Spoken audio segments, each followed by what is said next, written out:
हमारे चैनल की जो ग्राउंड रिपोर्ट थी उनके अंदर भी लोगों ने आप पर और पारस जी पे काफ़ी विश्वास जताया। सबकी इमेजिनेशन से इतर ये नाम अचानक से फाइनल होना।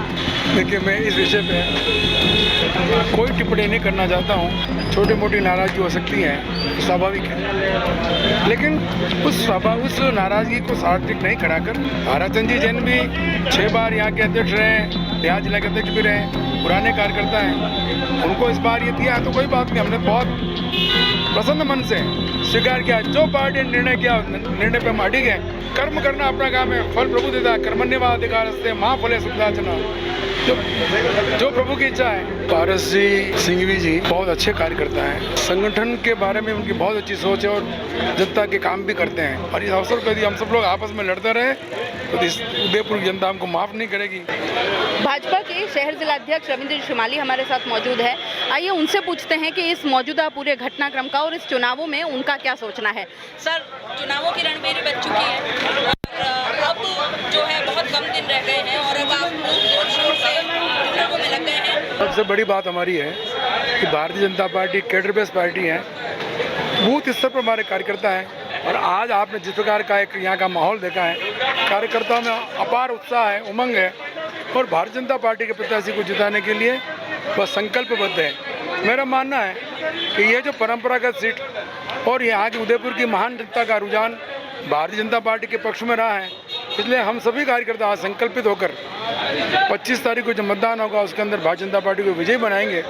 हमने हमारे कार्यों का विभाजीकरण भी विकेंद्रीकरण कराकर और यह प्रयास कर रहे हैं कि प्रत्येक बूथ से हमारे भारतीय जनता पार्टी के प्रत्याशी की बढ़त किस प्रकार से मिले। ये हमारा जो जिस प्रकार से हम काम कर रहे हैं, तो मेरा मानना है कि ये चुनाव में पूरी ताकत के साथ हम लग गए हैं और 3 तारीख को इसका रिजल्ट आएगा, वो सामने नजर आ जाएगा। सर, पूर्व सभापति से लेकर के कई महत्वपूर्ण पदों पर आप रहे हैं। पार्टी के एक मजबूत स्तंभ के तौर पर आप हमेशा से रहे हैं, मजबूत सिपाही रहे हैं। आज आप ही की पार्टी का एक और मजबूत सिपाही, एक और मजबूत स्तंभ उप महापौर पारस सिंघवी जी की बात कर रही हूँ। कहीं ना कहीं वो विरोध में उतरे हैं और भावुक हैं इस वक्त काफ़ी।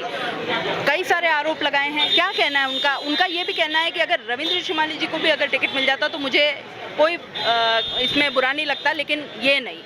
आप बताएं क्या? देखिए, पारस जी सिंघवी जी बहुत अच्छे कार्यकर्ता हैं। संगठन के बारे में उनकी बहुत अच्छी सोच है और जनता के काम भी करते हैं। उनका ऐसा जो यहाँ से जो भी सूची गई उसमें नाम भी था। अब परिस्थितिवश मान लो नहीं आया है, तो मेरा इतना सा है कि इतने बढ़िया कार्यकर्ता, इतने अभी बहुत भविष्य बहुत उज्जवल है। हम सबको मिलजुल कर पार्टी पे भारतीय जनता पार्टी का कमल किस प्रकार खिले।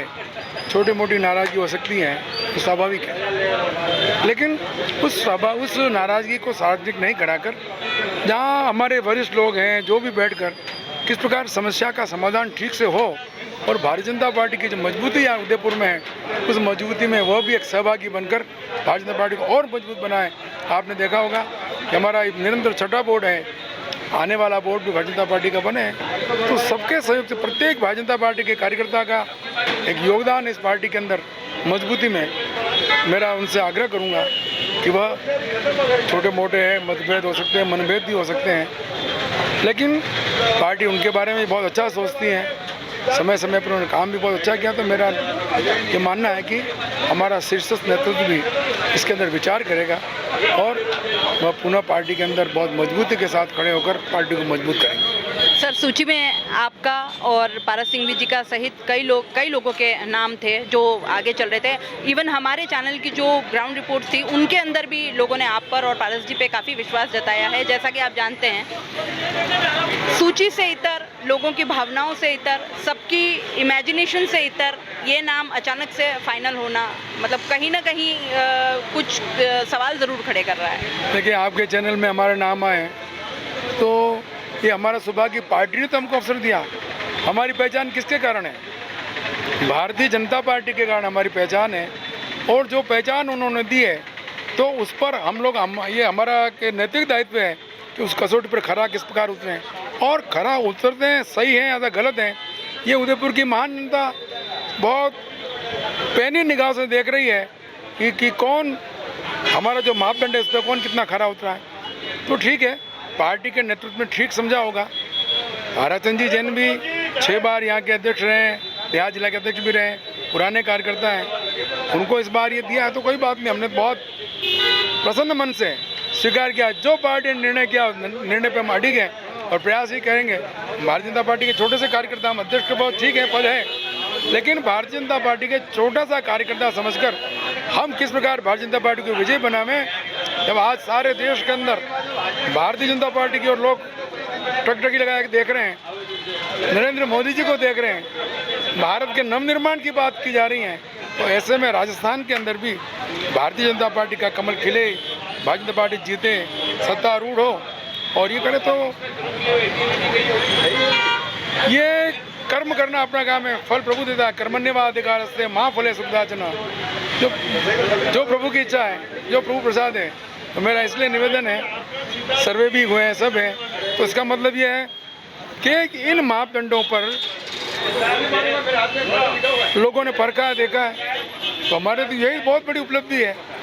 अब रहा सवाल ताराचंद जी जैन का, तो ताराचंद जी जैन ने भी जिस प्रकार से ईमानदारी के साथ में पूरे जीवन, आपातकाल में वो जेल में भी रहे, विभिन्न पदों पर रहे, एक नए पैसे का उनके ऊपर कोई चार्ज नहीं है, तो उनको देखा, समझा, परखा और यहाँ की परिस्थिति देखकर ये हाईकमान ने जो निर्णय किया है, अब यहाँ से ठीक है, परीक्षा सब परीक्षार्थी देते हैं, रिजल्ट उन्होंने दिया, उनके रिजल्ट को मान्य है हमको, बस ये इतना ही निवेदन करना चाहूँगा आपसे। सर, भाजपा जो है वो सनातन को लेकर के हमेशा से बहुत प्रखर रही है, धर्म को लेकर के बहुत आगे रही है हमेशा से, और एक मुख्य मुद्दा हमेशा इसको बनाती आई है। ताराचंद जी पर सनातन विरोधी होने के आरोप भी लगाए गए हैं, इस पर क्या कहेंगे फिर? देखिए, मैं इस विषय पे कोई टिप्पणी नहीं करना चाहता हूँ। ताराचंद जी सनातनी है अथवा नहीं है, यदि आप व्यक्ति से उनको पूछेंगे, उनके साथ में रहने वाले लोगों से पूछेंगे, तो आपको दूध का दूध और पानी का पानी ये पता चल जाएगा। इसलिए मेरा निवेदन है कि राजनीति है, राजनीति में कई प्रकार की बातें आती है, और जहाँ तक सनातनी वाली बात है, तो उन्होंने अपने पैसों से स्फटिक की महावीर जी की मूर्ति भी उन्होंने बनवाई है। यदि वह धर्म विरोधी होते तो इतनी बड़े आगे जो उन्होंने एक प्रतिष्ठा भी कराई और बहुत अच्छा काम किया है। दूसरा बात, वह अपने यहाँ पर एक मूक बधिर पशुओं के लिए और पशुओं की सेवा के लिए भी एक शिविर लगाकर, तो ये तो सनातन का एक ये भी है ना कि ये सेवा, और सेवा में भी उनके लिए जो मुंह से बोल नहीं सकते हैं, पशुओं के लिए इस प्रकार की व्यवस्था करना और शिविर लगाकर गांव के आसपास में, तो सेवा के क्षेत्र में कहीं न कहीं है। अब बाकी वो अब सनातनी और किस रूप में है, ताराचंद जी से पूछेंगे तो आपको मालूम चल जाएगा। अच्छा, तो हम ये मान लें कि जिलाध्यक्ष जी को इस टिकट वितरण से कोई अंदर कोई ठेस नहीं लगी है, या फिर मन को मना लिया है? मेरे को कोई ठेस नहीं। देखो, अगर मैं आपके चैनल पे बोलता हूँ, चाहे किसी को टिकट दे दो, तो मैंने पहले भी कहा कि जिसको टिकट मिलेगा, मेरे उस दिन भी वही भाव थे, आज भी वही भाव है। आज आप देखो कहीं दिमाग में थोड़ी बहुत भी किसी, जिस दिन उनकी टिकट की कोई ना कहीं मैं नाराज होकर कहीं जाके मैं रूट के बैठ गया हूँ, मैं उसी उल्लास के साथ में पार्टी, और तो ईश्वर किसी न किसी को माध्यम बना कुछ कराना चाहती है। शहर का भला किस प्रकार से हो, और जिस शहर को प्रकृति ने इतना सुंदर नज़ारा दिया है, हम इस शहर के लिए क्या कर सकते हैं, जनता के लिए क्या कर सकते हैं, ये एक अवसर है। और इस अवसर को यदि हम सब लोग आपस में लड़ते रहे तो इस उदयपुर की जनता हमको माफ़ नहीं करेगी। हम सब मिलजुल कर एक अवसर आया है और उदयपुर को किस प्रकार से और अच्छा विकास के नए आयाम स्थापित कर सकें। अच्छा सर, एक लास्ट सवाल आपसे ये पूछना चाहूँगी कि क्योंकि आप बहुत महत्वपूर्ण जिम्मेदारियों पे हमेशा से रहे हैं, उदयपुर आपसे अछूता नहीं, आपके अंदर बसता है कहीं ना कहीं, तो अगर ताराचंद जी जीत जाते हैं तो सबसे पहले उन्हें किन कामों को प्रमुखता से लेना चाहिए उदयपुर के विकास के लिए, ये बताइए। बहुत अच्छा प्रश्न किया, मैं आपका बहुत धन्यवाद देता हूँ। मैं समझता हूँ जो जिस प्रकार से आपकी एक सोच, एक व्यापक दृष्टिकोण है आपका, बहुत धन्यवाद करता हूँ। आपने बहुत अच्छी बात रखी है, तो उन्होंने भी अपनी बात रखी है। उदयपुर का नैसर्गिक सौंदर्य, पहाड़, झीलें, इनमें किसी प्रकार के इनके नेचुरल जो इनका स्वभाव, उसमें कोई परिवर्तन नहीं हो, एलिवेटेड रोड बने, सुगम यातायात हो, और साथ ही साथ में पर्यावरण से भी काम हो। ये जो हमारा आयड नदी है, ये आयड नदी भी ठीक से ये बन जाएगी, इसमें काम चल रहे हैं।